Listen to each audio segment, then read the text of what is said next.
হচ্ছে আওয়ামী লীগের সর্বশেষ যেই অস্ত্রটা সেটা হচ্ছে এই কালচারাল হিজেমনি।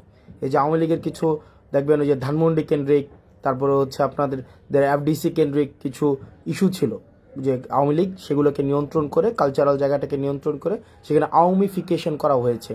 এই আওয়ামীফিকেশন করার পরে আওয়ামী লীগের লাস্ট যে ট্রাম্প কার্ড সেটা হচ্ছে এই কালচারাল হিজামনি দিয়ে চেষ্টা করছে।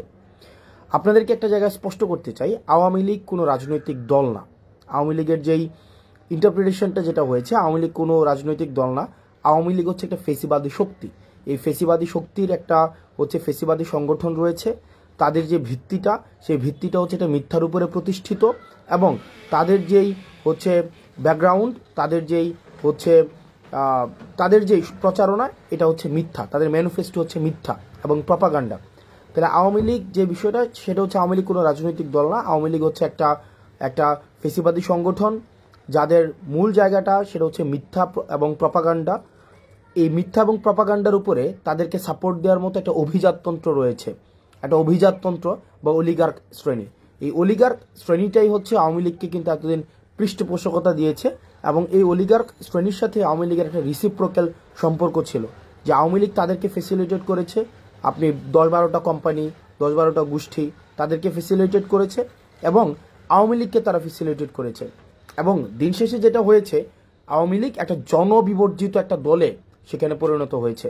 নচেত 5ই আগস্টে যে ঘটনা ঘটেছে, আপনারা দেখেছেন যে আওয়ামী লীগের বলেছে যে এশিয়া মহাদেশের সর্ববৃহৎ সংগঠন, আওয়ামী লীগের সাথে আরও সম্পৃক্ত যে সংগঠনগুলো রয়েছে, তা সত্ত্বেও কিন্তু একটা মানুষকেও রাস্তায় পাওয়া যায়নি যে আওয়ামী লীগকে ডিফেন্ড করার মতো একজনকেও পাওয়া যায়নি।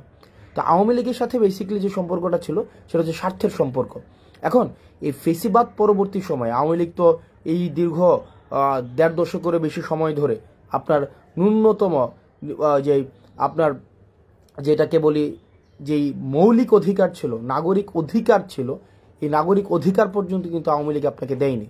আওয়ামী লীগ একটা নাগরিক যেই অধিকার রয়েছে, আপনাকে নাগরিক হয়ে ওঠার সুযোগ দেয়নি। আওয়ামী লীগ আপনাকে প্রজা বানিয়ে রেখেছিল। একটা মানুষ যে নাগরিক হয়ে উঠবে, নাগরিকের সাথে রাষ্ট্রের কিছু কমিটমেন্ট রয়েছে, নাগরিকের সাথে রাষ্ট্রের কিছু আপনার লিগ্যাল কিছু কমিটমেন্ট রয়েছে। এই কমিটমেন্টের মধ্য দিয়ে জনগণ নাগরিক হয়ে ওঠে। আওয়ামী লীগ কিন্তু একটা মানুষকে নাগরিক হিসেবে কখনোই স্বীকৃতি দেয়নি। আওয়ামী লীগ প্রজা বানিয়ে রেখেছে এই দীর্ঘ 1.5 দশকের বেশি সময় ধরে। এখন আজকে এই 1.5 দশকের বেশি সময়ের পরে আমরা যেটা হচ্ছে যে আওয়ামী লীগের সাথে আমাদের সম্পর্কটা কেমন হবে। আওয়ামী লীগের সাথে আমাদের সম্পর্কটা দেখেন, আমরা এই বিষয়টা খুবই স্পষ্ট যে আমরা পোস্ট আওয়ামী সিচুয়েশন এখন রয়েছে। আওয়ামী লীগ বর্তমান বাংলাদেশও অপ্রাসঙ্গিক। আওয়ামী লীগ বর্তমান বাংলাদেশে যদি প্রাসঙ্গিক থাকতোই তাহলে 5ই আগস্ট হতো না। আপনি দেখেন যে ধানমন্ডি 32 আওয়ামী লীগের কিবলা বলা হয়, আওয়ামী লীগের তীর্থস্থান বলা হয়। এই যে আওয়ামী লীগের তীর্থস্থানকে মানুষ স্বপ্রণোদিতভাবে আপনাদের ভেঙে ঘুরিয়ে দিয়েছে। আপনি পেয়েছেন আওয়ামী লীগের কাউকে যে এটাকে আটকানোর জন্য? কাউকে পান নাই, একজনকেও পান নাই।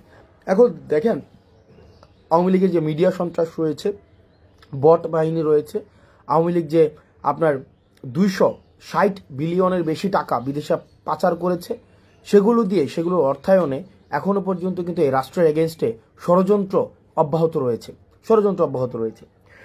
আপনার আমার জায়গা থেকে আমাদের একটি বিষয় খুবই স্পষ্ট করতে হবে। আমরা 2টা দলে আমাদেরকে ভাগ করে নিতে হবে। এক হচ্ছে নির্যাতক এবং নিপীড়ক, একটা হচ্ছে নির্যাতিত এবং নিপীড়ক, এই 2 দলে ভাগ। একটা হচ্ছে নির্যাতক এবং হচ্ছে নিপীড়িত, 2টা শ্রেণীতে ভাগ। আমরা ছিলাম নির্যাতিত, নিপীড়িত, আর আওয়ামী লীগ হচ্ছে কি নির্যাতক এবং নিপীড়ক। এবার আসেন এই নির্যাতক এবং নিপীড়কের এই একটা ক্লাসে কে পড়তেছে? একটা ক্লাসে আওয়ামী লীগ পড়তেছে। আর নির্যাতিত এবং নিপীড়িতর ক্লাসে কে পড়তেছে? নির্যাতিত এবং নিপীড়িত যারা ছিল এই দীর্ঘ 1.5 দশকের বেশি সময় ধরে, তাদের মধ্যে দেখবেন বিএনপি ছিল, বাংলাদেশ জামাতে ইসলামী ছিল, এবং অন্যান্য ফেসিবাদ বিরোধী যে রাজনৈতিক যে দলগুলো তারা ছিল, তারা সবাই হচ্ছে নির্যাতিত এবং নিপীড়িত। অন্যদিকে নির্যাতকের ভূমিকায় কে ছিল?